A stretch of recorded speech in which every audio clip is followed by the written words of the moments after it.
त्यांनी फोन केला होता ना? नाही. श्राद्धाचा सेरिमनी होता. म्हणजे पहिल्या वर्षाचं आहे का कसं काय आहे? नाही, बर्थडे नाहीये. हा सत्यनारायणाची पूजा आहे का? नाही, श्राद्धाचा सेरिमनी आहे. कोणाचं आहे श्राद्ध? कुणाचं करता तुम्ही? म्हणजे काय असते प्रोसिजर? नाही, प्रोसिजर म्हणजे अशी की कोणाचं, म्हणजे वडिलांचं? नाही, वडील आहेत अजून माझे. तुमचे आहेत? आहेत. देऊ का त्यांच्याकडे मग मिस्टरांचे? मिस्टर पण आहेत. मिस्टरांचे वडील आहेत का? विचारू का त्यांना? हो, विचारा की.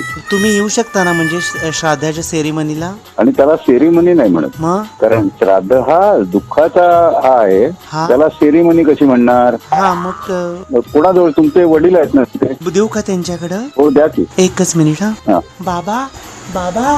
हॅलो. हॅलो. हा नमस्ते. नमस्कार. हा गुरुजी ना? हो हो, बोल. हा, काय म्हणताय? ओळखलं का नाही पहिल्यांदा सांगा. नाही, माझ्या लक्षात येत नाही हो. हा, म्हणजे ओळखलंच नाही ना. हा, हा, हा. हा, म्हणजे ही म्हणाली मुलगी आमची श्राद्ध घालूया, बर. सेरिमनी करूया म्हटली एक छोटासा.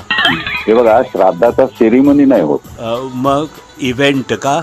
इव्हेंट सुद्धा असं होत नाही. श्राद्ध हे दुःखाचा हा आहे. हा म्हणजे विधी. कुठला श्राद्ध सेरिमनी वगैरे असं काय म्हणायचं नाही. नाही नाही, बरोबर आहे. मी तिला तेच सांगतोय मगासपासून.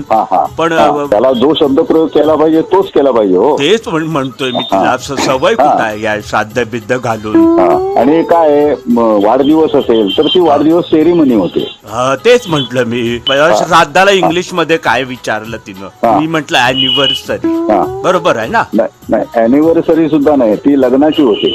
अहो, डेथ अॅनिव्हर्सरी म्हंटल. हो, डेथ अॅनिव्हर्सरी म्हटलं तर बरोबर आहे. हा, मग काहीतरी पर्याय काढलाच पाहिजे की आपण. होय होय. मग नाही तर काय. बोला. हा, मी कुणाचं आहे श्राद्ध हे सांगा मला.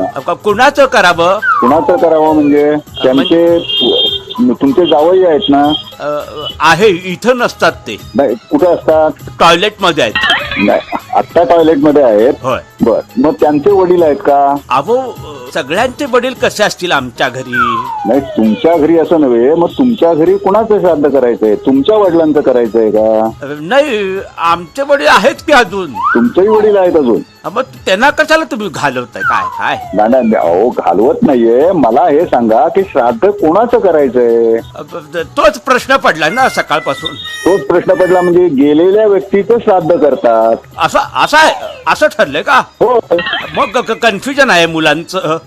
जन्माला आलेल्या जीवाचं वाढदिवस करतात. बरोबर आहे. जन्माला आलेल्याचं काहीतरी केलंच पाहिजे. जनरली बारसं करतात जन्माला आलेल्याचं. जन्माला आलेल्याचं 12व्या दिवशी बारसं करतात. हो, पण त्याला वर्ष झालं की त्याचा वाढदिवस करतात. हो हो, करायलाच हवा. हो. आणि गेलेल्या माणसाचं जे असेल ते त्याचं वर्ष झालं की श्राद्ध करतात त्या वर्षाच्या तिथीला. तुम्हाला नक्की माहिती असेल ना कुणाचं कोण गेलेलं आहे? घालवायला कशाला बसलाय?